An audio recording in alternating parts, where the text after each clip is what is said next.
अस्सलाम वालेकुम, welcome back. Hope so you all doing well. तो आज हम CS 504 की फाइनल टर्म की तैयारी करने जा रहे हैं, जो कि हम आज फ़ाइल डिस्कस करेंगे। MCQs बेस्ड फ़ाइल है वकार सिद्धू की, जो कि बहुत ही इंपॉर्टेंट फ़ाइल है। ये हम डिस्कस करने जा रहे हैं, तो चलिए स्टार्ट करते हैं। क्वेश्चन नंबर 1 है, dash bring in the systems view and define from the system perspective the software functionality the developers must build. ये फंक्शनल रिक्वायरमेंट है, नॉन फंक्शनल रिक्वायरमेंट है, यूज़र रिक्वायरमेंट है या फिर बिजनेस रिक्वायरमेंट है। डैश ब्रिंग द सिस्टम कौन system में लाता है व्यू और डिफाइन की जो प्रॉपर्टी सिस्टम पर पर्सपेक्टिव के लिहाज से सॉफ्टवेयर फंक्शनैलिटी डेवलपर को मस्ट बिल्ड करनी पड़ती है। तो ये फंक्शनल रिक्वायरमेंट्स हैं। ओके, नेक्स्ट क्वेश्चन है, which of the following is not an objective for building an analysis model. Analysis model के लिए कौन सा ऑब्जेक्टिव बिल्ड करना ज़रूरी नहीं है। चार ऑप्शन आपके पास गिवन है। Define set of software requirement, describe customer requirement, customer की रिक्वायरमेंट को डिस्क्राइब करना, या सॉफ्टवेयर रिक्वायरमेंट की जो डेफिनेशन है उसको सेट करना, या फिर develop abbreviated solution for the problems या established basis for software design. Correct option C है, developed an abbreviative solution for the problem. Next MCQs है। MCQs number 3, control flow diagram use किसके लिए यूज़ होती है। तो dashed line to show control flow, solid bars as window into the CSPAC, single headed arrow for describe data flow, या dashes line to show control flow and solid bar as window into CSPAC। अच्छा, ये confirm नहीं है, लेकिन I think ये D option ही correct है। ये कंसेप्चुअल क्वेश्चन है, इसको आपने गूगल से एक दफ़ा वेरीफाई कर लेना खुद, ठीक है। नेक्स्ट क्वेश्चन देखते हैं, कंसिडर द फॉलोइंग सिनेरियो। एक सिनेरियो कंसिडर करें, student log in the system and checked her lecture schedule.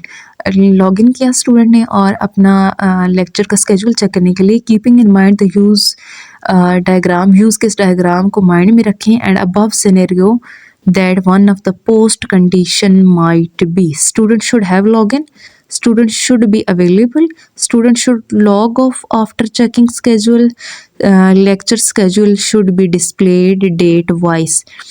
तो करेक्ट ऑप्शन है system should be available। Next है, ओके, नेक्स्ट क्वेश्चन है, OOA is intended to define dash relationships and their behaviors, variables, classes, objects और subjects। कौन सा correct है? Classes वाला correct option है। नेक्स्ट है, one of the most powerful feature of exception handling का कौन सा मोस्ट पावरफुल फीचर है? Is that an error can be dash over function boundaries, thrown, called back, catch या sent. तो thrown option A is correct option. Next देखते हैं जी, okay, inspection can check conformance with the specification but not conformance with the dash requirement with the customer's real requirements। Next, for inspection dash are prepared that contain information regarding defects, tables, checklist, list या frames। inspection के लिए किसको prepare किया जाता है? Information को contain करने के लिए रिगार्डिंग के हवाले से, तो ये चेकलिस्ट्स हैं। क्वेश्चन नंबर 9 है, the first bug was actually a moth which flew through an open window and into one of the marks dash relay. Correct option A है। नेक्स्ट देखते हैं, holistic medicine concern itself with the state of the body as a whole, not the dash that is currently attacking it. Target, reason, disease या source. तो correct option है disease, option number C. Okay, next है, what factor has no reception in more sophisticated and complex computer based system. Option A है, vast use of personal computer, vast increase in computer memory and storage capacity, greater variety of exotic input and output option, या profound changes in computer architecture। तो option A correct है, vast use of personal computer। Next देखते हैं, what type of an error are missed by black box testing and can be uncovered by white box testing। अच्छा जी, किस type का error होता है? बड़ा कंसेप्चुअल क्वेश्चन है, ज़रूर इसको ज़रा समझ लें किस टाइप का एरर है जो मिस्ड होता है ब्लैक बॉक्स टेस्टिंग में और अनकवर होता है वाइट बॉक्स टेस्टिंग में? रन टाइम एरर है, लॉजिक एरर है, परफॉर्मेंस एरर है या इनपुट एरर है? तो ये लॉजिक एरर होता है। करेक्ट ऑप्शन लॉजिक एरर है, ऑप्शन बी। नेक्स्ट क्वेश्चन है question number 13, when large amount of data is to be shared, जब एक बड़ी अमाउंट में डेटा शेयर की जाता है तो रिपोजिटरी मेथड को यूज़ करते हुए, तो this model has been extensively used in the dash based application, mainframe, supercomputer, personal computer या रियल टाइम कंप्यूटर? तो ये करेक्ट ऑप्शन ए है, mainframe computer. A dash is a variance from a desired product attribute, error, exception, defect या mistake? तो correct option है सी, defect. Next है 15 MCQs ensures that class only have one instance and provides a global point of access to it. Singleton pattern है, observe pattern है, behavioural pattern है या joint pattern है? अच्छा, जो CS 504 का सब्जेक्ट है ना, ये इतना मुश्किल नहीं है, लेकिन ये है कि इसमें कंसेप्चुअल पेपर आता है, तो कभी भी आपने ऐसे सीधी सादी स्टेटमेंट पे फोकस नहीं करना।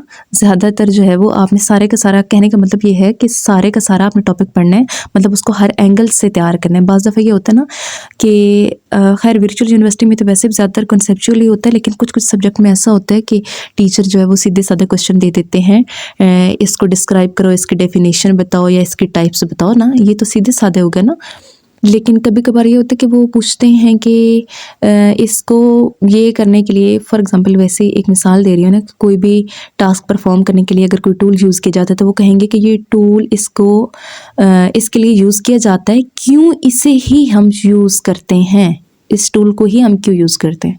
तो वो जब हम पैराग्राफ पढ़ेंगे तो उसमें डिटेल्स लिखी हुई होती हैं, लेकिन हम लोग क्या करते हैं कि ऊपर ऊपर से देखते हैं और फिर वो कॉन्सेप्चुअल क्वेश्चन आ जाता है, तो और हमें फिर उसका जो है ना वो आंसर देना ही नहीं आता होता।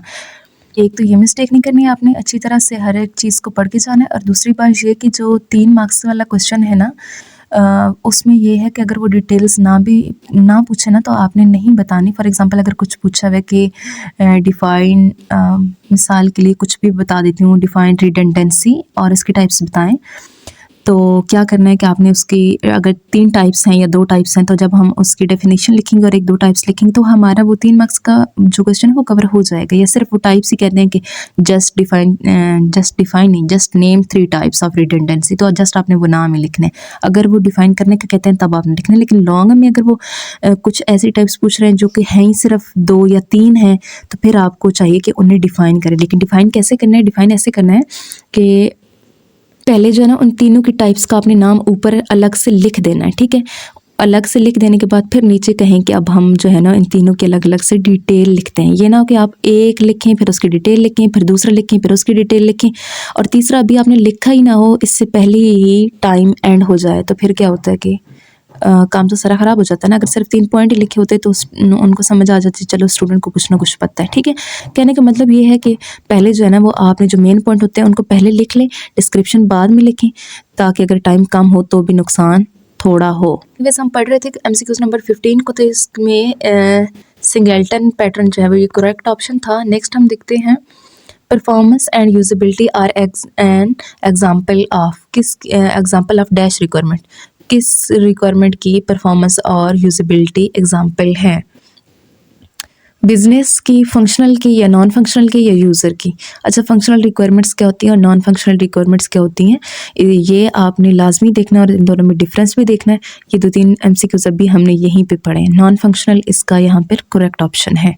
नेक्स्ट देखते हैं MCQs नंबर 17 है, camel case is now the official convention for file name identifier in the dash programming language, C#, C++, Java, visual basic net? तो जावा करेक्ट ऑप्शन है। नेक्स्ट है comment should be intended relative to their position in the dash, code, design, analysis या requirements? तो इसका first जो है वो correct option है, कोड। नेक्स्ट देखते हैं one of the guidelines to avoid common mistakes is to never use except for declaration. Declaration के अलावा एक गाइडलाइन है कि हमेशा एक पॉइंट को आपने कभी भी यूज़ नहीं करना और उससे अवॉइड करना है। वो कौन सा पॉइंट है? कॉमा है, सेमीकोलन है, इक्वल का निशान है, तो वो कॉमा है। ऑप्शन ए करेक्ट ऑप्शन है। नेक्स्ट देखते हैं जी, ऑप्शन एमसीक्यूज नंबर 20 है, व्हेन प्लानिंग फॉर परफॉर्मेंस, जब परफॉर्मेंस के लिए आप प्लानिंग कर रहे होते हैं तो वन शुड ऑलवेज रिमेंबर, तो आपने याद रखना है कौन सा रूल? 80/20 वाला रूल, 70/20, 60/20 या 100/20। तो 80/20 वाला रूल याद रखना है आपने। और ये वाला रूल क्या है, ये तो आपको हैंडआउट्स में ही मिलेगा। इस रूल को ज़रा देख भी लेना है, कहीं शॉर्ट में आ ही ना जाए। Behavioural class pattern uses, behavioural class pattern जो है वो यूज़ करता है रिलेशनशिप, किसको यूज़ करता है? Relationship to describe behavioural between classes, classes के दरमियान डिस्ट्रीब्यूट बिहेवियरल को डिस्क्राइब करने के लिए। तो ये जो है ये कंपोजिशन है या एग्रीगेशन है, एसोसिएशन है या इनहेरिटेंस? तो करेक्ट ऑप्शन है डी, इनहेरिटेंस। नेक्स्ट देखते हैं, software crisis appeared in early 50s, early 60s, early 70s, early 80s।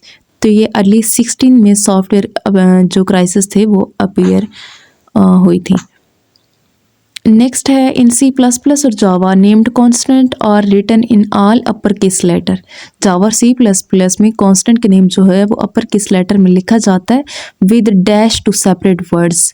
और किसको हम यूज़ करते हैं वर्ड को सेपरेट करने के लिए? सेमीकोलन यूज़ करते हैं, अंडरस्कोर यूज़ करते हैं, कॉलन यूज़ करते हैं या डॉट यूज़ करते हैं? तो ये अंडरस्कोर यूज़ करते हैं।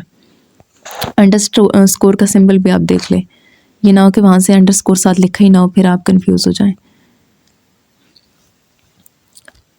नेक्स्ट है, आई indentation larger than dash makes deeply nested code difficult to read and increases the chance that the lines must be split. 2, 4, 3 या 1? 4 is correct option. नेक्स्ट है, MCQs नंबर 25 है, which phase of software development life cycle is considered most expensive? जो software development life cycle है, एक तो वो सारा आपको पता होना चाहिए, और दूसरी बात ये है कि इसके जो फेजेस हैं सॉफ्टवेयर डेवलपमेंट लाइफ साइकिल में, इसमें मोस्ट एक्सपेंसिव कौन सा है? यहाँ पर ये क्वेश्चन है। रिक्वायरमेंट गैदर करना मुश्किल होता है, डिज़ाइन करना, या मेंटेनेंस या डेवलपमेंट? तो ये मेंटेनेंस जो है वो मोस्ट एक्सपेंसिव है फेज़, मोस्ट एक्सपेंसिव फेज़ है मेंटेनेंस। ओके, नेक्स्ट है, software requirements document describe all the dash provide by the team along the with the constraints under which is must operate? Conditions, services, tasks या actions? तो services correct option. Next है, MCQs number 27, dash and functional specification documents are produced in requirements analysis phase. Option A है feasibility report, requirement definition, requirement specification या design definition? तो requirement definition is correct option. During the program execution most of the time is spent on, जो program के execution के दरमियान ज़्यादातर time जो है वो किस पर हम स्पेंड करते हैं? कंडीशनल स्ट्रक्चर पर, लूप्स पर, एरेज पर या फंक्शंस पर? तो लूप्स पर ज़्यादातर टाइम जो है वो वेस्ट होता है। लूप्स का मतलब क्या होता है ये भी आपको पता होना चाहिए, वैसे ये तो होप्स हो कि आपको पता ही होगा। Many applications need to be ported on to many different platforms, to many different languages, या मैनी डिफरेंट कंपाइलर्स या डिफरेंट सॉफ्टवेयर? तो ये डिफरेंट प्लेटफॉर्म्स जो है वो आएगा। प्लेटफॉर्म करेक्ट ऑप्शन है, option A. There are dash steps involve in identification of structure while deriving object model? कितने स्टेप्स होते हैं? 2 स्टेप्स होते हैं। 2 इज करेक्ट ऑप्शन। नेक्स्ट देखते हैं जी, the technique which is use to separate error handling code from normal code is called? कौन सी टेक्निक है जो यूज़ होती है एरर हैंडलिंग कोड को सेपरेट करने के लिए नॉर्मल कोड से? एक्सेप्शन हैंडलिंग है या फंक्शन हैंडलिंग है या कोड हैंडलिंग है या वेरिएबल हैंडलिंग है? तो ये एक्सेप्शनल हैंडलिंग जो है ये इसका करेक्ट ऑप्शन है। नेक्स्ट देखते हैं जी, in order to show the presence of defect, defect जब होता है तो उसकी प्रेजेंस को शो करने के लिए dash break the system, tester break the system, या डेवलपर आएगा, या रिक्वायरमेंट इंजीनियर आएगा, या डिज़ाइनर आएगा। तो ये टेस्टर यहाँ पे करेक्ट लगा हुआ है, लेकिन मुझे ये थोड़ा थोड़ा अनकरेक्ट लग रहा है। आपने इसको गूगल से वेरीफाई करना है, ठीक है। नेक्स्ट है dash design decision should be ones that are changeable in software development cycle, early late heterogeneous या both A and B. I think both A and B इसका करेक्ट ऑप्शन हो, यहाँ नहीं लगा हुआ, लेकिन जो डी है बोथ ए एंड बी ये इसको करेक्ट ऑप्शन है।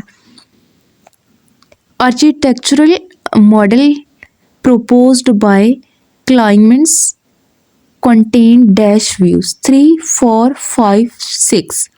तो ये 4 जो है इसका करेक्ट ऑप्शन है, option B. Dash server provides set of application that enable communication among client using text, image, bulletins, board, video, etc।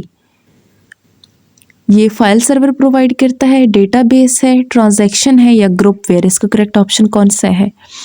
तो करेक्ट ऑप्शन डी है, ग्रुप वेयर। नेक्स्ट देखते हैं, क्वेश्चन नंबर 36 है, the dash is result of effort to find a middle ground between the fat client architecture and the thin client architecture. Fat client और thin client architecture का आपको difference भी पता होने चाहिए, इनकी डेफिनेशंस आपको आनी चाहिए। पाइप एंड फिल्टर आर्किटेक्चर है, या एन टायर आर्किटेक्चर है, या 3 टायर आर्किटेक्चर है, या 0 इंस्टॉल है।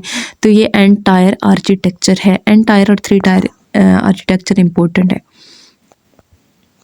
नेक्स्ट है, the process view captures the concurrency and dash aspect of the design. Synchronisation है, ए सिंक्रोनाइजेशन है, या मैपिंग है, या डेटा है। तो synchronisation option A correct option है इसके लिए। नेक्स्ट है 38, dash involves purely black box testing. Black box testing और आई थिंक इसके साथ ही वाइट बॉक्स टेस्टिंग भी दी हुई है 504 के हैंडआउट्स में, तो आपने इसको लाजमी तौर पर अगर इनका डिफरेंस दिया हो तो आपने देखना है, ठीक है। नेक्स्ट क्वेश्चन है, dash is the correct formula for calculating cyclomatic complexity of a program. v minus N plus 2 E minus V plus 2 E minus N plus 2 E plus N minus 2। तो ये कौन सा फार्मूला जो है वो use होगा? अच्छा, ये जो है ना वो इस तरह का बाज़ दफ़ा क्वेश्चन जो है वो शॉर्ट में भी आ जाता है, और बाज़ दफ़ा जो है वो सारी वैल्यूज़ वगैरह दे के तो वो कहते हैं कि फार्मूला लगाकर अब इसकी जो है वो वैल्यू आप खुद ही फाइंड करें, मतलब फार्मूला यूज़ करना होता है आपने। तो इस तरह का भी क्वेश्चन आ जाते हैं। खैर, इसका जो है यहाँ पे फार्मूला जो करेक्ट है वो है option C, E minus N plus 2। Next है क्वेश्चन नंबर 40 है, dash is not included in the best criteria applied in phase of testing. तो ये ऑप्शन डी करेक्ट ऑप्शन है, प्रोग्रामिंग लॉजिक। नेक्स्ट है, the nature of software application can be characterised by their information. तो ये correct option है, content and determinacy. Next है, the best way to conduct a requirement validation review is two. कौन सा best way है requirement validation review को conduct करने के लिए? Examine the system model for error, have the customer look over the requirement, send them to design team, या use checklist of questions to examine each requirement. तो हमने कर ली, I think पढ़ा था इसमें, अगर आपने वो वाली वीडियो देखी है, कि रिव्यू जो है ना वो किसी भी सॉफ्टवेयर में बड़ा अहम किरदार अदा करता है। तो यहाँ पर क्या है कि इसमें जो मैंने आपको बातें बताई थी उसी में से ये वाला एमसीक्यूज बन रहा है, have the customer look over the requirements. अगर किसी का सब्जेक्ट है CS 611 तो उसको बहुत अच्छी तरह से इस बात की और ये जो डिफेक्ट्स वगैरह के हवाले से कोई एमसीक्यूज आ रहे हैं उनकी बहुत अच्छी तरह से उसे समझ आ रही होगी। फ्लो चार्ट रिप्रेजेंट किसको करता है? सीक्वेंस एक्टिविटी को, रैंडम एक्टिविटीज़ को, पैरेलल को, या शफल को? तो ये करता है जी सीक्वेंस एक्टिविटी को, करेक्ट ऑप्शन ए है। नेक्स्ट है, a process which does not take input. कौन सा प्रोसेस है जो इनपुट नहीं लेता और उसको हम क्या कहते हैं? Miracle process, core process, secondary process, या ज़ोम्बिक प्रोसेस। ओके, तो हम पढ़ रहे थे process which does not take process कहेंगे, या कोर प्रोसेस, या सेकेंडरी प्रोसेस, या ज़ोम्बी प्रोसेस। तो इसको करेक्ट ऑप्शन है ज़ोम्बी प्रोसेस। नेक्स्ट है, state transition diagram is helpful in determining. ये स्टेट ट्रांजिशन प्रोग्राम डायग्राम जो है ये किसके लिए किसको हेल्प करती है डिटरमाइन करने के लिए?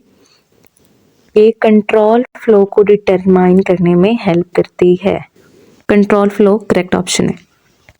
नेक्स्ट है which writing style is best regarding identifier role in enhancing the readability of a program. तो if flag double equal is equal to 0, ये करेक्ट ऑप्शन है, ऑप्शन नंबर ए। नेक्स्ट है exception handling is a powerful technique that separate error handling code from dash code. Error handling को separate करता है किससे, normal से या abnormal code से या सिंपल कोड से या कॉम्प्लेक्स कोड से। तो ये नॉर्मल कोड से इसको सेपरेट करता है, नॉर्मल कोड करेक्ट ऑप्शन है इसका। नेक्स्ट एमसीक्यू से one of the most powerful feature of exception handling is that an error can be dash over function boundaries. तो ये थ्रोन इसका करेक्ट ऑप्शन है, ये हम पहले भी पढ़ चुके हैं, रिपीट हो रहा है। देखते हैं inspection can check conformance with a specification but no conformance with the dash requirement, customers real, developer, tester या manager। तो कस्टमर रियल आई थिंक ये भी हमने पहले पढ़ा है, लेकिन वहाँ पे टेस्टर लिखा हुआ था, मैंने आपको कहा था कि आप इसको चेक करें। यहाँ पे कस्टमर रियल लगा हुआ है, ये भी एमसीक्यू जो है वो रिपीट हो रहा था। फॉर इंस्पेक्शन डैश और repair that contain information regarding defects, table, checklist, list या फ्रेम्स। क्योंकि अगर आपको पता होगा कि चेकलिस्ट और लिस्ट में फ़र्क होता है क्या और ये किसको बोलते हैं, तो आपको इस तरह के एमसीक्यूज़ बगैर आंसर देख के खुद ही पता चल जाएंगे। एनीवेज चेकलिस्ट इसका करेक्ट ऑप्शन है। नेक्स्ट है स्टैटिक एनालाइजर और software tools for dash processing. तो सोर्स टेक्स्ट है, एनालिसिस टेक्स्ट है, डिज़ाइन टेक्स्ट है, मेंटेनेंस टेक्स्ट है, सोर्स टेक्स्ट इसका करेक्ट ऑप्शन है। नेक्स्ट देखते हैं what factor has no precipitation is more sophisticated and complex computer based system, vast use of personal computer, vast increase in computer memory and storage capacity, a greater variety of exotic input and output option, या profound changes in computer architecture। तो option A vast use of personal computer is correct option। Next देखते हैं testing is an intellectually demanding activity and had a life cycle dash to software development, equal, parallel, sequential या in contrast। तो parallel इसका correct option है। In dash the responsibility of instantiation of an object is given to the some other object, behavioral, structural, creational या observer। तो creational जो है इसका correct option है। एक बड़ा इंपॉर्टेंट एमसीक्यूज है, dash pattern is an example of creational pattern. Creational pattern की एग्जांपल क्या है, फिकेट या सिंगलेटन या ऑब्जर्वर या प्रोटोटाइपिंग। आपने एक दफ़ा इसको गूगल से वेरीफाई करना है, but according to high knowledge I think singleton pattern जो है वो इसका करेक्ट ऑप्शन होगा। नेक्स्ट एमसीक्यू से dynamic memory allocation is done from internal memory storage called cache, pool, VRAM या बूट मेमोरी। तो करेक्ट ऑप्शन है पोल। आज की वीडियो हो गई हमारी एंड होप सो की होगी। काइंडली चैनल को सब्सक्राइब करके वीडियो क्लास में लाइक कर दें अगर आपको वीडियो अच्छी लगी है तो। Thank you so much for